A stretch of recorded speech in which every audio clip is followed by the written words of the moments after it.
안녕하세요, 여러분. 굿모닝 행정을 진행하는 여러분의 영디 최영희입니다. 자, 드디어 새로운 월요일이 시작이 되었습니다. 일주일 어떠셨나요? 네, 이 새로운 월요일의 시작도 이 영디와 함께 시작을 해주시면 되고요. 우리 오늘은 일장을 제일 마지막 마무리하기 위한 내용들로 구성을 해봤습니다. 신공공 서비스 이론, 그리고 탈신공공 관리론, 공공가치 창출론, 너츠 이론까지 포스트 모더니즘도 들어가네요. 행정학의 굉장히 신규 이론들을 쭉 보게 된다라고 생각하시면 될 것 같아요. 신공공 서비스 이론부터 들어가도록 하겠습니다. 신공공 서비스 이론은 아시겠지만 정부의 역할을 완전히 다르게 보죠. 정부의 역할을 공익을 지향하는, 공익지향 굉장히 중요하죠. 시민의 적극적인 역할, 의욕을 존중하며 정부는 시민에게 봉사해야만 한다. 봉사하는 정부의 역할을 강조하는 이론입니다. 요거 가지고 16번 선지 구성을 했고요. 그래서 신공공 서비스 이론의 정부의 역할은 너무 중요하죠. 정말 시민에 대한 봉사입니다. 그래서 시민에 대한 봉사, 제가 요걸 가지고 선지들을 구성을 했고요. 신공공 서비스 이론에서 정부의 역할은 지금 현재 방향 잡기가 아니라 서비스 제공이다. 이걸 봉사라고 표현할 수 있죠. 그래서 이렇게 정리를 했고요. 자, 그 다음 신공공 서비스 이론에서 제일 많이 나오는 내용 중에 하나가 바로 요거입니다. 지금 관료는 전략적으로 사고합니다. 전략적으로 사고하고요. 민주적으로 행동해야 합니다. 그래서 요거 가지고 17번 선지 구성해봤습니다. 지금 보시는 여기 16번, 17번 다 제가 뭐 가지고 이야기하는 거냐면요. 지금 보시는 여기 모두 다 신공공 서비스 이론의 대표적인 학자였던 데나트, 그죠? 부부가 설명했었던 내용들 가지고 내용 정리하고 있거든요. 너무 중요한 부분이니까 꼭 기억해 주시고요.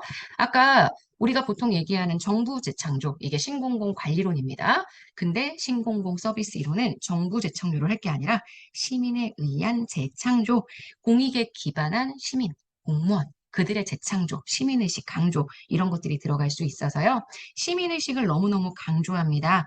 그래서 지금 시민 재창조를 강조했다. 제가 요거 가지고요. 18번 선지를 구성을 했다. 이렇게 봐주시면 됩니다. 18번 선지가 아니네요. 19번 선지네요. 여기가 19번. 여러분 헷갈렸겠어요. 미안. 18번. 여기가 17번. 제가 요 앞에다가 지금 프린트를 놔두고 그다음 보면서 책에 있는 내용들을 정리하고 있어서요. 좀 헷갈릴 수 있다는 거 이해해 주세요. 16번, 17번, 18번, 19번입니다.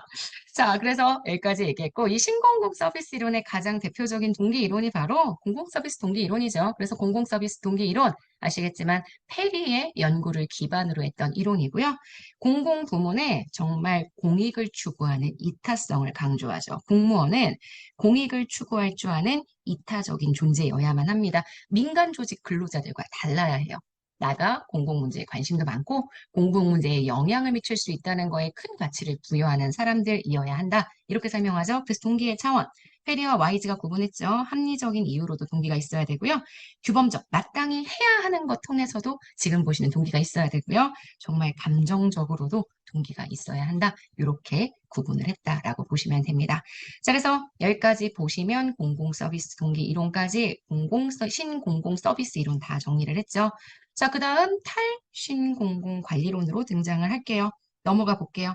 탈신공공 관리론은 아시겠지만 NPM, 우리가 얘기하는 신공공 관리론을 비판하기 위한 논리입니다. 그래서 신공공 관리론에 대한 비판이 제일 중요한 것 같아요. 신공공 관리론이 가지고 있는 역기능적인 측면을 교정하고 싶었대요. 통치 역량을 강화하고 싶었답니다. 그래서 정치 행정 체제의 통제, 조정을 개선하기 위해 제가 지금 여기 읽고 있어요, 여러분. 여기 읽고 있었습니다. 자, 대장하기 위해 원래 분권됐던 걸 다시 재집권, 규제했던 걸, 규제를 완화했던 걸 다시 재규제, 구조적으로 분절시켰던 걸 다시 구조적 통합하는 것. 이걸 주장하는 정부개혁 이론이고요. 단독 문제로 출제가 된 적은 없고 다 선지 문제로만 나왔는데 딱 선지가 지금 제가 설명했었던 이 부분 중심으로 나왔던 거 이것만 알고 계시면 될 것 같습니다. 자, 그 다음 갈게요. 포스트 모더니즘. 포스트 모더니즘은 일단 포스트 모더니즘 이론 자체도 되게 중요하고요. 파머의 이론도 하나하나의 요소들을 꽤 자주 물어봅니다. 제가 이 전제 조건 중에 구성주의에 대한 내용들을 23번 선지도로 골라봤습니다. 구성주의. 사회현상에 주관적인 의미를 부여해서 구성하는 것. 사회현상은 객관적인 어떤 연구의 결과가 아니라 내가 주관적으로 그 의미를 어떻게 해석하느냐. 이게 중요하다라고 이야기를 하죠. 그래서 파머의 포스트 모더니즘 이론에 크게 네 가지, 제가 항상 상, 해, 탈, 타 이렇게 표현을 하는데 그중에 상상. 그 다음 도덕적 타자. 이렇게 두 가지 가지고 내용들을 한번 정리를 해봤어요. 한번 볼까요? 파머의 포스트 모더니즘 행정학에서 문제의 특수성에 따라 기존의 방식에서 벗어난 다양한 가능성을 고려하는 거. 요거 가지고 정리를 한 거죠. 자, 요거는 상상을 설명하게 됩니다.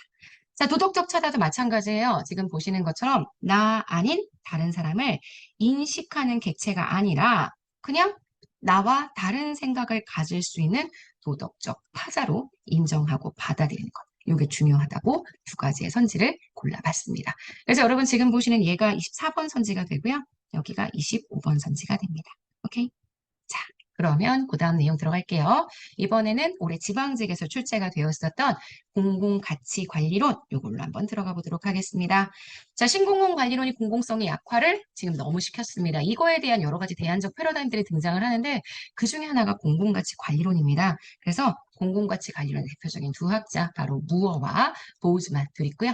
무어의 공공가치 창출론, 정부의 관리자들은 모두 다 민주적으로 선출된 관리자들입니다. 그래서 그들이 정당성을 부여받은 정부의 관리자들이니 공공의 자산을 열심히 활용을 해서 그걸 통해 시민을 위한 공공 가치를 반드시 창출해야 한다. 이렇게 정리를 했고요.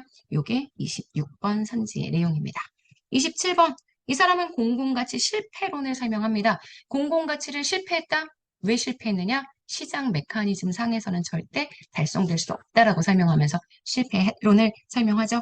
시장 메커니즘이 아무리 효율적으로 작동하고 있다라고 하더라도 본질적인 가치를 제공할 수 없습니다. 그래서 시장을 통해서는 NPM, 신공공 관리론과 같은 시장 가치를 통해서는 절대 우리가 공공 가치를 창출할 수가 없다. 그래서 공공 가치의 실패를 주장했다라고 이야기를 해줄 수 있겠죠. 그래서 여기가 27번 선지의 내용이고요. 자, 그 다음 제일 마지막 작년이죠. 벌써 작년 네, 지방직에서 7급에서 출제가 되었던 너치 이론 요거 간단하게 한번 보고 넘어가려고요. 너치 이론은 인간 행동에 대해서 행동경제학의 통찰을 이용해서 정부의 정책 설계, 집행, 이것에 적용, 응용하기 위한 이론입니다. 정책 설계를 너치로 해야 한다. 제가 이런 얘기 많이 했었죠. 그래서 너치 설명할 때 항상 많이 설명하는 표현이 뭐냐면 바로 요거예요. 개입을 하기는 합니다. 정부가 분명히 시장에 개입을 하죠. 국민들에게 개입을 합니다. 우리 뭐라고 표현하냐면 부드러운 개입주의라는 표현을 씁니다. 부드러운 개입주의로 정부가 사람들의 선택 자유를 존중하기는 하거든요. 하지만 그래도 정부가 의도하고 원하는 방향으로 사람들의 행동을 끌고 갈 수 있다. 이게 너치 설계이다라고 표현을 하죠. 그래서 너치는 사회 변화를 도모하는 과정에 있어서 급진적 점증주의, 혁신적인 변화가 지속적인 소규모 변화를 통해 누적될 수 있다라고 설명을 합니다. 그래서 과거의 신공공 관리론이 기업가적 정부, 정말 시장 유인적인 경제적 인센티브로 정책 수단을 설명했다라고 이야기한다면 너찌는 지금 보시는 너찌적 설계를 통해서 사람들의 좀 자유로운 행동 변화를 추구할 수 있는 그러한 정책 설계가 필요하다라고 주장을 합니다. 자, 여기까지 보시게 되면 우리 너찌까지 1장 모두가 다 마무리가 되죠. 자, 오늘이 월요일이고 오늘 오후에는 우리 재미있는 즐거운 행정학 수업이 있습니다.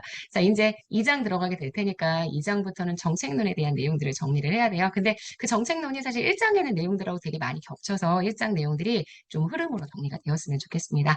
자, 여러분 오늘 하루 정말 여러분 거고요. 우리 내일 아침에 2장 정책론 통해서 만나기로 하겠습니다. 오늘 하루 진짜 여러분 거고요.